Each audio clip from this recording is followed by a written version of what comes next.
dwells in the darkness of this place. But I've got to continue.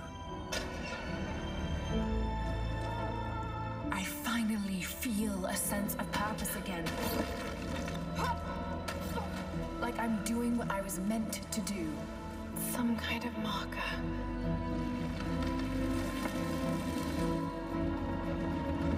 The journey will be perilous.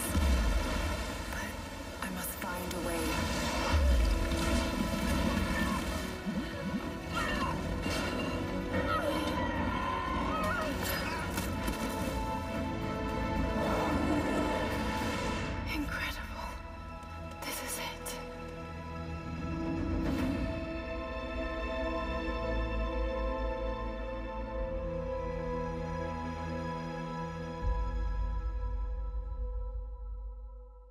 Please welcome Game Director for Crystal Dynamics for Rise of the Tomb Raider, Brian Horton.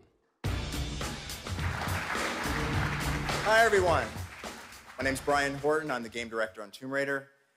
Yesterday, at the Microsoft press briefing, we shared our gameplay world premiere for Rise of the Tomb Raider. Because Tomb Raider is all about Lara and her journey, we always want to make her feel as human and believable as possible. Today, we'll share some of the techniques that we use to achieve things that simply weren't possible until now. In this exclusive, behind-the-scenes look, filmed at our studio, you'll hear from some of the talented people who bring Lara to life. In Rise of the Tomb Raider, our goal is to create the most believable characters in games. The talented artists and animators at Crystal Dynamics have built Lara from the ground up to realize this vision. Part of creating the most realistic character that we possibly can are things like details now. So pores on the skin, we're talking about eyelashes down to finite things where snowflakes would land on that eyelash. I mean, things that really get into the nitty-gritty of what makes something feel very tangible. It gives it a lot of character. Those are the things that we're able to do now. There's a first read, which is Lara's main silhouette. We want that secondary read. We want to get in there really tight and be able to see all those little tiny things that make her very, very unique. It's the imperfections. Even some scars from the last game have been transported over to the new model. We want to show character in progression of time and show that she's gone through some things to get here. We first started with scans, and we used that data to make sure the proportions were right, that fold logic was right on her clothes, and then we added our artistic touch to it, and we added a whole lot of details to it, so we can actually look at her skin. You'll see the pores, you look at the clothes, you see all the micro details on the clothes. So we added a lot to that to make her come to life. Whenever she gets into a fight, she can get dirty or she can get bloody. When she's out in the snow, she'll actually accumulate snow on her clothes.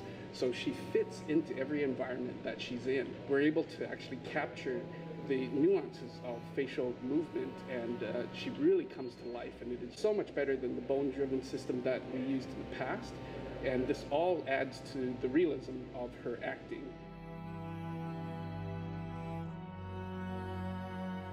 At Crystal, we look at every granular detail, from her anatomy, to her garments, to her emotion, in order to deliver a believable and lifelike Lara Croft.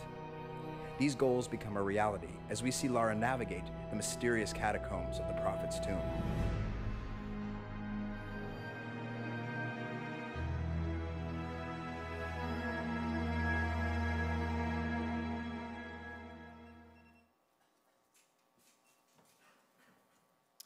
So there we have it. We hope you've enjoyed this behind-the-scenes look of the making of Lara Croft. Rise of the Tomb Raider features a beautiful, hostile world filled with massive gameplay spaces with challenge and things to discover. Lara will use her environment to outsmart her enemies, crafting improvised weapons and explosives. Rest assured, we're putting the tombs back into Tomb Raider. Giving you an exclusive first look at the Prophet's tomb gives you a glimpse of that. We hope to show you more in the coming months, and thanks again. Have a great E3.